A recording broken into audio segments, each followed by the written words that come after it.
क्षमा କରିଦେବୁ ଲୋ ସାନ ଭଉଣୀ ସମସ୍ୟା ବିଶି। ତୋ ମରଣ ପାଇଁ ମୋ ଅନ୍ତରରୁ ମୁଁ ବହୁତ ଦୁଃଖୀ।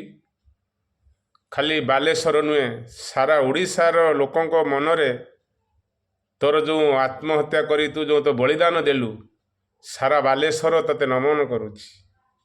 ମୁଁ ମଧ୍ୟ ତୋତେ ନମନ କରୁଛି। ତୁ ଆଜି ଯେଉଁ କାମ କରିଦେଇଗଲୁ, ସାରା ଓଡ଼ିଶାର ପାଇଁ ତୁ ଗୋଟେ ଉଦାହରଣ ହୋଇ ରହିଗଲୁ। ହୁଏତ ବହୁତ କମ୍ ଲୋକ ଏମିତି କାମ କରିପାରନ୍ତି। ଆଉ ମୁଁ ଏଠି ଆଜି ସାରା ବାଲେଶ୍ୱରବାସୀଙ୍କୁ ଗୋଟେ କଥା କହୁଛି, ଆମର ଇଏ ଶାନ୍ତ ସରଳ ବାଲେଶ୍ୱର ଆଜି ବଦନାମ ହେଇଛି କାହା ପାଇଁ? ବାଲେଶ୍ୱରରେ ଏମିତି ଘଟଣା ଘଟିଲା କାହା, ତାର ଉତ୍ତରଦାୟୀ କିଏ? ଆଉ ବାଲେଶ୍ୱର ସହରଟା ଗୋଟେ ସାଧାରଣ ସହର ନୁହେଁ। ଯଦି ବାଲେଶ୍ୱର ସହରରେ ଏମିତି ଘଟଣା ଘଟେ, ଗାଁ ଗାଁରେ ଛୁରୀ ବନ୍ଧୁକ ଧରିକି ଡକାୟତ ମାନେ ବୁଲିବେ, ଗାଁ ଗାଁରେ ମଦ ଗଞ୍ଜେଇ ଡ୍ରଗ୍ସର ମାଫିଆ ବୁଲିବେ, ସେଥିପାଇଁ ଦାୟୀ କିଏ? କାହିଁକି ବୁଲୁଛନ୍ତି? ଆଉ ମୁଁ ତ ଏଠାରେ ସେଲ୍ୟୁଟ୍ କରୁଛି ସେଇ ଯୋଗୀ ଆଦିତ୍ୟନାଥ ଓରଫ ବୁଲଡୋଜର ବାବା। ଆପଣ ଜାଣିଥିବେ ଓଡ଼ିଶାର 4.5 କୋଟି ମଣିଷ, କିନ୍ତୁ ୟୁପିରେ 25 କୋଟି, ଆମର 5 ଗୁଣରୁ ଅଧିକା।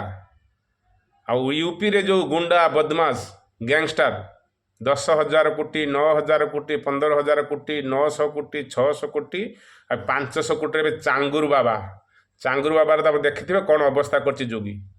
ୟାକୁ କୁହନ୍ତି ପ୍ରଶାସନ। ଆଉ ବେଶୀ ମୁଁ କିଛି କହୁନାହିଁ, ଏତିକି ଖାଲି କହିବି, ଆଜି ଯଦି ସମ୍ପୂର୍ଣ୍ଣ ଓଡ଼ିଶା ଗୋଟିଏ ସାରା ବିଶ୍ୱରେ ନୁହେଁ, ସାରା ଭାରତରେ ନୁହେଁ, ସାରା ବିଶ୍ୱରେ ବି ବଦନାମ ହେଇଛି, ସେଥିପାଇଁ ଦାୟୀ କିଏ? ପ୍ରତି ଗାଁରେ ଗୋଟିଏ ଗୋଟିଏ ଅଶାନ୍ତ ପରିବେଶ ଘଟି, ସେଥିପାଇଁ ଦାୟୀ କିଏ? ଆଉ ଏଇ ଯେଉଁ କିଡ୍ସରେ ଯେଉଁ ନେପାଳୀ ଛାତ୍ରୀ ଆତ୍ମହତ୍ୟା କଲା, ଏପଟେ ପରୀ କୁନ୍ଦୁଲି ଇତିଶ୍ରୀ ବେବିନା ଇଏ ସୌମ୍ୟାଶ୍ରୀ, ଇଏ ସବୁ ଝିଅମାନଙ୍କର ମରଣ ପାଇଁ ଦାୟୀ କିଏ? ଆଉ ଯିଏ ସେ ଦାୟୀ, ତାକୁ ଭଗବାନ କେବେ ମାଫ କରିବେ ନାହିଁ। ଆରେ ନାରୀ ଲୁହରେ ଦୁର୍ଯ୍ୟୋଧନ ରାବଣ ଭଳିଆ ଲୋକଙ୍କର ବଡ଼ ବଡ଼ ଏମ୍ପାୟାର ଭୁଷୁଡ଼ି ପଡ଼ିଲା, ଆଉ ତୁମେ ତ ସାମାନ୍ୟ। ଆଉ ଏଠାରେ ମୁଁ ପୁଣି ଥରେ ମୋହନ ଚରଣ ସାରଙ୍କୁ ଅନୁରୋଧ କରୁଛି, ଯୋଗୀ ଆଦିତ୍ୟନାଥର କିଛି ଆଇଡ଼ିଓଲୋଜିକୁ ଆପଣାନ୍ତୁ, ଗ୍ରହଣ କରନ୍ତୁ। ଆଉ ଇଏ ଓଡ଼ିଶାରେ 20 ବର୍ଷ ପର୍ଯ୍ୟନ୍ତ ମୁଁ କେହି ହଲେଇ ପାରିବେ ନାହିଁ। କିନ୍ତୁ ଯୋଗୀ ଆଦିତ୍ୟନାଥର ଆଇଡ଼ିଓଲୋଜି, ଯୋଗୀ ଆଦିତ୍ୟନାଥର କାମ କରିବାକୁ ପଡ଼ିବ। ଆରେ ଇଏ ତ ସାମାନ୍ୟ ଅସଡ଼ୁପ ଭଳିଆ ଗୁଣ୍ଡା ବୁଲୁଛନ୍ତି, ତାଙ୍କୁ ଗୋଟିଏ ଝଟକାରେ ବି ଆମରି ଭଳିଆ ଲୋକକୁ ତମେ ଗୋଟିଏ ଦିନ ଦାୟିତ୍ୱ ଦିଅ, ଏମାନଙ୍କୁ ମୁଁ ସିଧା କରିଦେବି, ମୁଁ ସିଧା କରିଦେବି। ଆରେ ଇଏ ତ ସାମାନ୍ୟ 9,000 10,000 କୋଟି ଟଙ୍କାର ଗୁଣ୍ଡା ଯେତିକି ସଫା ହେଇଗଲେ, ଇଏ ତ କୋଉ ବଡ଼ ଗୁଣ୍ଡା ବେ?